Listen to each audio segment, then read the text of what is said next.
Good morning, you're Louisa Magruder? Yes, ma'am. And Ms. Magruder, Mr. Rojas told me this morning that you have the intention of trying to hire an attorney. Yes, ma'am.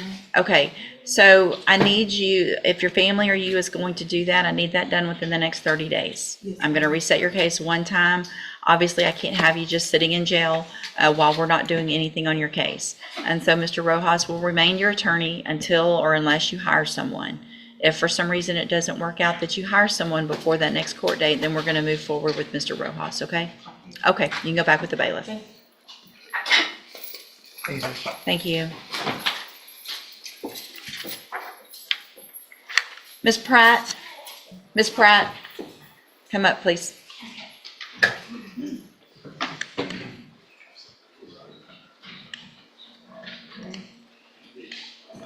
Ms. Pratt, why won't you give me your analysis this morning? Well, that's the same thing we went through last time. That's why I have the patch, because I found out that I have a tumor in my kidney Okay, while I was in jail, so that's why I can't urinate.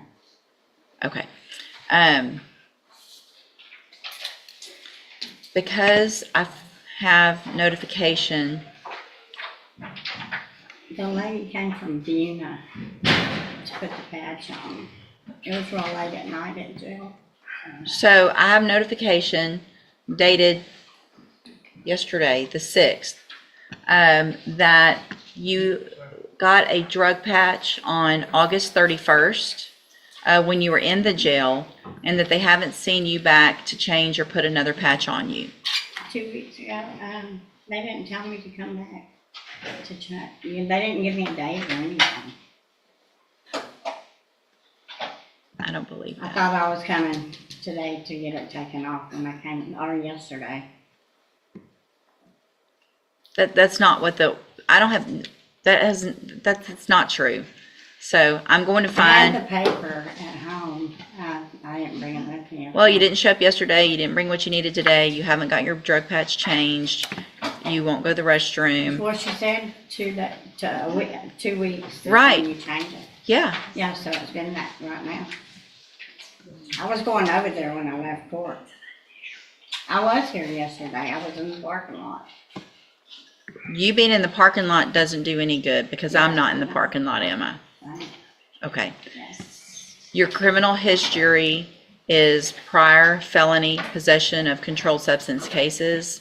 The fact that I have notification that you have not changed the patch like you're supposed to, and that you, in my opinion, appear to be potentially under the influence of something this morning. For the record, it looked like you were sleeping, having trouble staying in your chair. I've been up all night crying. Okay, I'm going to raise your bond this time for violating your condition of your bond that you have a drug patch and have it changed every 2 weeks in the appropriate way. I'm going to raise your bond to $20,000.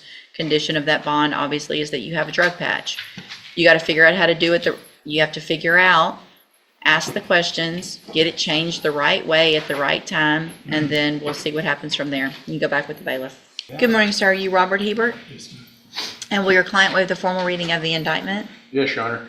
Mr. Hebert, in cause number 25 DCCR 0740, you're charged with a third-degree felony offense of failure to comply with sex offender registration requirements from February 11th of 2025. And how do you plead to that charge? Okay. Are you pleading guilty freely and voluntarily? Yes. And because you did what they charged you with? Because you do what they charge you with. Okay. I have here on the computer some documents that have your signature on them that the state has marked as exhibit number 1. Before you signed these, did you go over them with Mr. Parker? Yes. The paperwork on the tablet, did y'all go over it? And do you fully understand that? Yes. And do you understand, if I follow the agreement that you've made with the district attorney, that you will be waiving or giving up any right to appeal? That's correct. Also, do you understand, if you're not a U.S. citizen, that a plea of guilty or no contest may result in your deportation, exclusion from admission to the country, or denial of naturalization under federal law? State tenders number 1. No objection? It's admitted. Is there any evidence that Mr. Hebert is not competent? No, Your Honor. All right, sir, I'm going to find that you entered your plea of guilty freely and voluntarily, find that you're mentally competent and understand the nature and the consequences of your plea. find sufficient evidence to find you guilty, and at this time find you guilty of the third-degree felony offense of failure to comply with sex offender registration requirements, sentence you in accordance with your agreement to a term of 2 years in the Institutional Division of the Texas Department of Corrections. You will receive credit on that sentence for any time that you've been in custody that the law gives you the right to receive.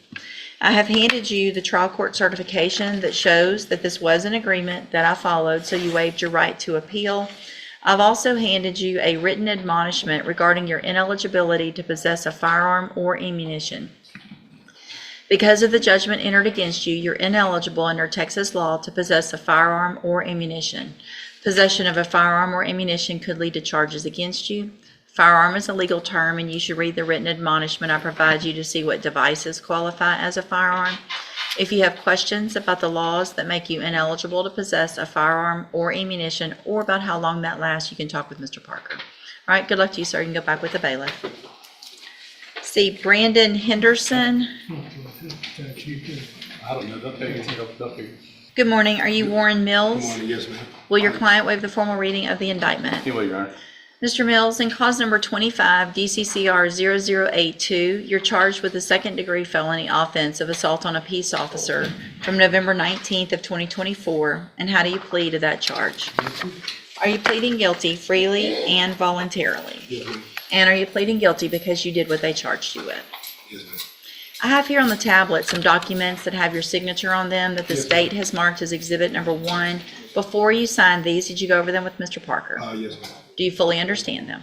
I understand it. And do you understand, if I follow the agreement that you've made with the district attorney, that you will be waiving or giving up any right to appeal? Yes, ma'am. Do you also understand, if you're not a U.S. citizen, that a plea of guilty or no contest may result in your deportation, exclusion from admission to the country, or denial of naturalization under federal law? Yes, ma'am, I understand. State tenders number No 1. objection. It's admitted. Any evidence that Mr. Mills is not competent? No, Your Honor. All right, sir, I'm going to find that you entered your plea of guilty freely and voluntarily. Yes, ma'am. Find that you're mentally competent and you understand the nature and the consequences of that plea. Yes, ma'am. Find sufficient evidence to find you guilty, and at this time find you guilty of assault on a peace officer. Sentence you in accordance with your agreement to a term of 4 years in the Institutional Division of the Texas Department of Corrections. You will receive credit on that sentence for any time that you've been in custody that the law gives you the right to receive. Yes, ma'am. I've handed you the trial court certification that shows this was an agreement that I followed, so you have waived your right to appeal. Yes, ma'am. I also handed you a written admonishment regarding your ineligibility to possess a firearm or ammunition. Yes, ma'am. Because of the judgment entered against you, you're ineligible under Texas law to possess a firearm or ammunition. Yes, ma'am. Possession of a firearm or ammunition could lead to charges against you. Firearm is a legal term, and you should read the written admonishment I provide you to see what devices Yes, ma'am. qualify. I have to read the whole thing to you. Oh, yes, ma'am. That's okay. That's okay. And see, now I'm going to mess it up because I got. No, You're fine. You should just. That's okay. Just read it to make sure you understand what devices qualify as a firearm. If you have questions about the laws that make you ineligible to possess a firearm or ammunition, or about how long that lasts, you can talk with Mr. Parker. Just for the record, Judge, I believe Mr. Nichols has agreed to dismiss his misdemeanor case in County Court 2. We have. Okay. Okay, then I'm sure Mr. Probably Nichols will says take good. care of that, and they'll that way you'll be able to not have that holding you out there anymore. Okay. Okay, that's good. On that, All right. on that. Good luck to you, sir. You can go back with the Thank you very bailiff. much. Good morning, sir. Are you Luther Sharp? Yes, ma'am. And Mr. Sharp, in cause number 25 DCCR 0916, you're charged with the second-degree felony offense of aggravated assault with a deadly weapon from May 26th of 2025. The indictment alleges you were previously convicted of theft, a third-degree felony, January 20th of 1987. Also on that same date, aggravated robbery, a first-degree felony.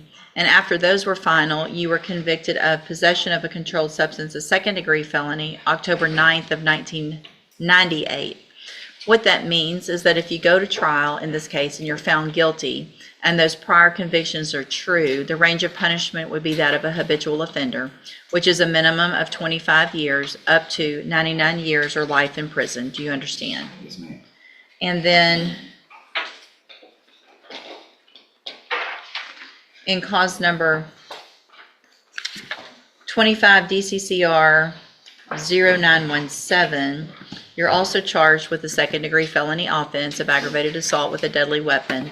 Those same prior offenses are listed in that indictment as well, again, making this for punishment purposes, if convicted, a habitual offender status, which means minimum 25 up to. Now this is one of the biggest moments of today's docket.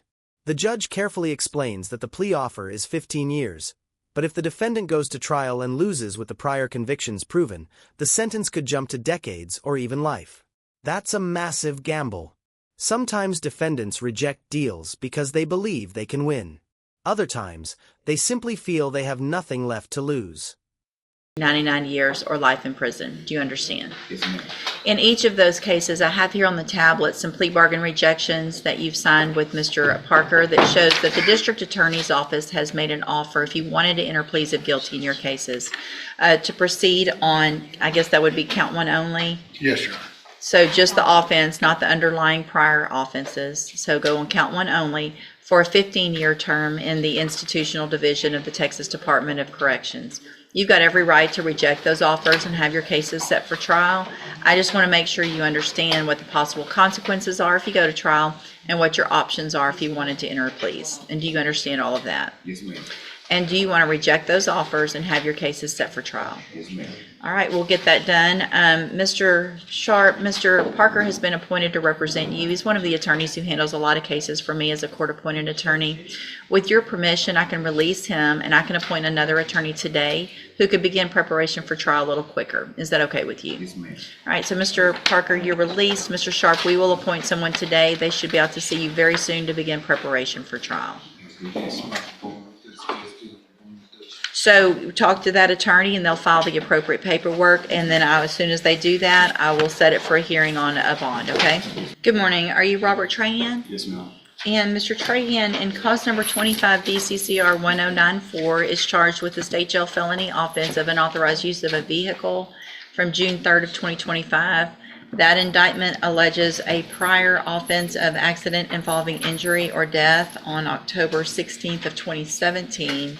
And then after that was final, convictions on October 17th of 2022 for evading arrest or detention with the use of a vehicle, and also possession of a controlled substance, a second-degree felony, making this, if all of that's true, for punishment purposes, a second-degree felony offense.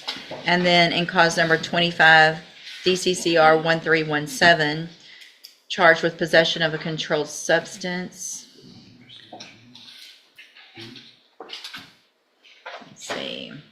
Also a state jail felony, has those same prior offenses listed, convictions listed again for punishment purposes. That would make this a second degree felony offense if true. And what is the announcement? Your Honor, he's instructed me that his family has hired a lawyer out of Houston to represent him, and I don't think he's had time to file the court, and so I asked that it be reset for him to make those arrangements. That's what Okay. he told me. So whoever that is hasn't filed anything yet to show that he represents you. And so what I'll do, Mr. Trahan, is reset your case, a normal reset, which is about 30 days or so. Yes, ma'am. Mr. Parker will remain on until we get that information from that attorney.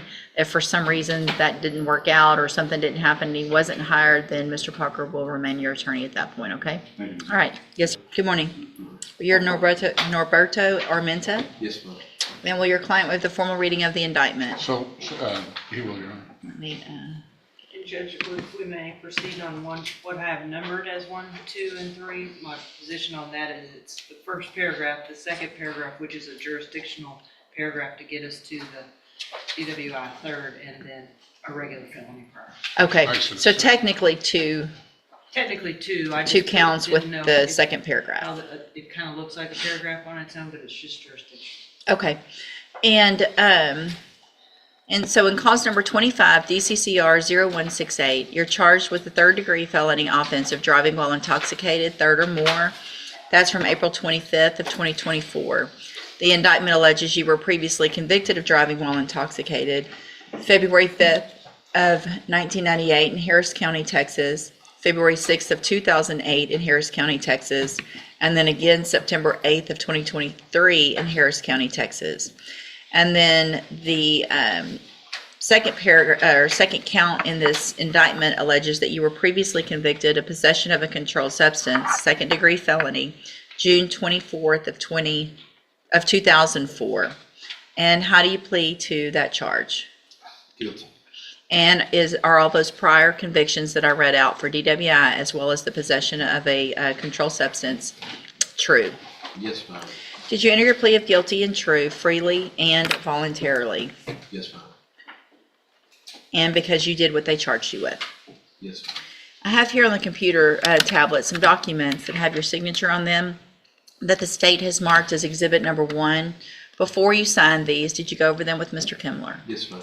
Do you fully understand them? Yes, ma'am. And do you understand, if I follow the agreement that you've made with the district attorney, that you will be waiving or giving up any right to appeal? Yes, ma'am. And it looks like the agreement that you've reached is for a cap of 12 years in prison. And I want to make sure you understand what that means is you're leaving your punishment up to me. And as long as I don't give you more than 12 years in prison, then you can't appeal. If I can give you 12, I can give you less. It'll depend on the information that's brought to me at a sentencing hearing. Yes, ma'am. You have an absolute right to have a jury come in and determine 2 things. The first is to determine if you're guilty or not, and then you could leave your punishment up to that jury. If we go forward this way, you're waiving that, and is that what you want to do? Yes, ma'am. It shows also as part of this agreement that the state will dismiss cause number 25, DCCR 0169, and it will run concurrently with any other felonies that you are currently serving time on. Is that your understanding? Yes, ma'am.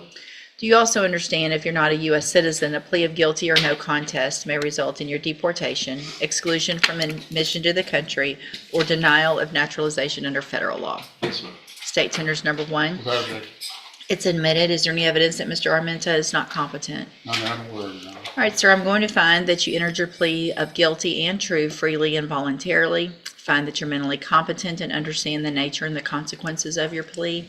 Find sufficient evidence to find you guilty. However, I'm going to reset your case for sentencing so that the probation department can do a pre-sentence report. That will give me more information about you, your case, and then we'll come back later for sentencing. All right? You can go back with the bailiff. Your Honor, just to be clear on the paperwork, it reflects we're not requesting probation, we're requesting a five years. I saw that. Yes, sir. Thank you. All right, you can go back with the bailiff.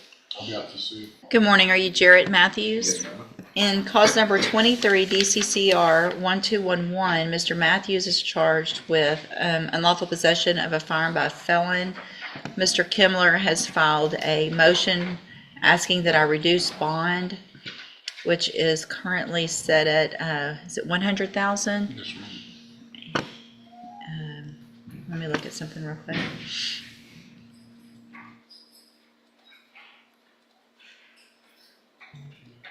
Mr. Kimler, you may proceed. Do you, are you going to call your client? Yes, Your Honor. Mr. Matthews, best you can, please raise your right hand. Do you swear or affirm the testimony you're going to give in this hearing will be the truth, the whole truth, and nothing but the truth, so help you God?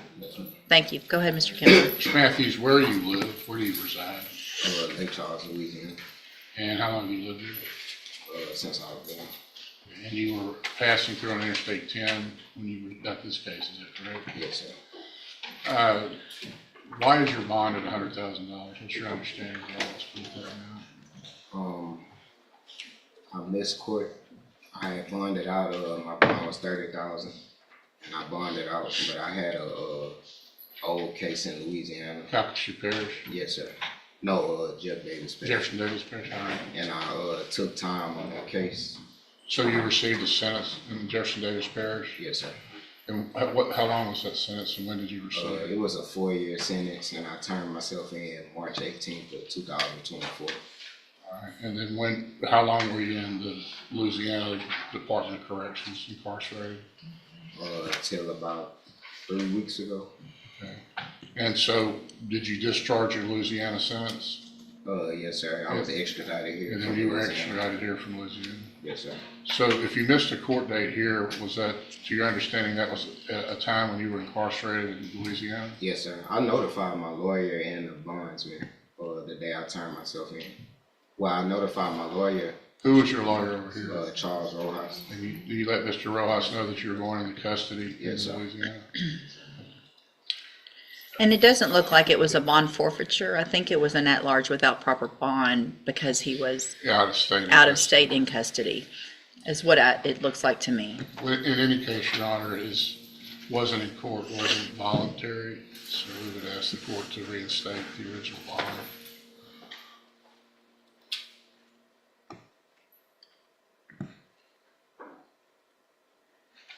Ms. Molfino? Judge, my position though is that his criminal history in Louisiana, which sometimes is difficult to tell exactly what it is from where, but it's not a single incident, it's multiple incidents involving guns and drugs, or also a suggestion of drugs in this car where the gun was located, and he was also evading officers. So just based on the fact that he does have history in Louisiana and will probably return to Louisiana if out on bond, I would just ask the court to consider that bond sufficient. I don't know if there's a risk assessment from DPS. Do we have that, the form that you get from DPS on bonds? No, I don't have that. The magistrates at the jail get that. I can get it if you want me to. I might take a look at it maybe before. I know the states, I know I'm not disparaging Ms. Mulfino. Hold on, what? It should be scanned in if it was something used to set bond. I know they get it next door. He pulls them up to look at. That might be a better reference as far as his assessment. I think it's called a risk. No, there's a thing now that they're supposed to look at. It's DPS compiles it like a risk assessment. There's none in here.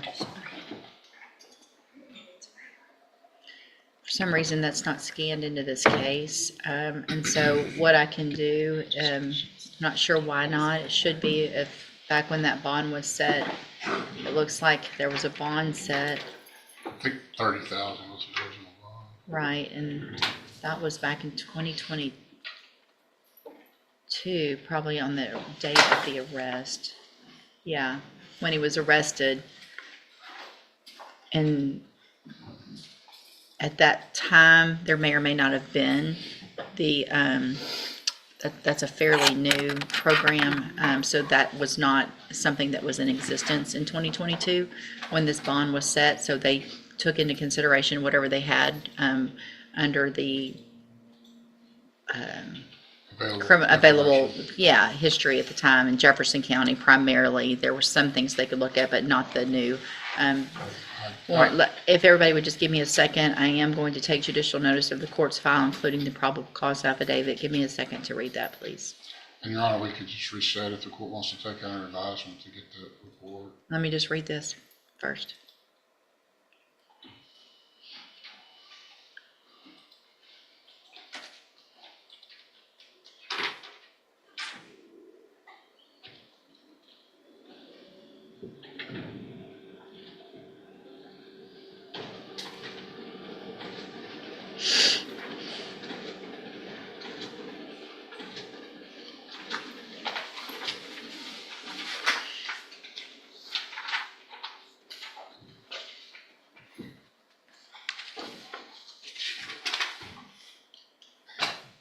Did you ever compete old girls back time? Okay.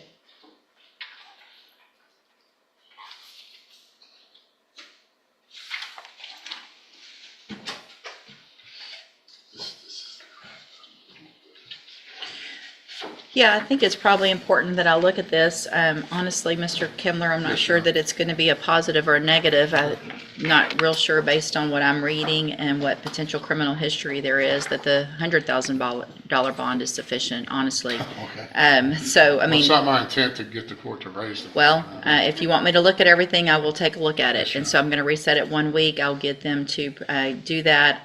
I would like to, what was the case that you just got out of prison for over in Louisiana? Attempted possession of a firearm by a felon. Mm-hmm, okay. So, obviously a previous felon, if we're gonna have a felon in possession of a firearm, and this is, okay. All right, so we'll reset it for 1 week. And if you can get with Mr. Ruin, I think is. Asterisk, today's hearings show that every courtroom decision is built on facts, history, and the choices defendants make along the way. Some accepted responsibility. Others took major risks. And every ruling carried real consequences. If you enjoy courtroom breakdowns that explain not just what happened, but why it happened, be sure to like the video, subscribe, and tell me which hearing stood out the most. I'll see you in the next case.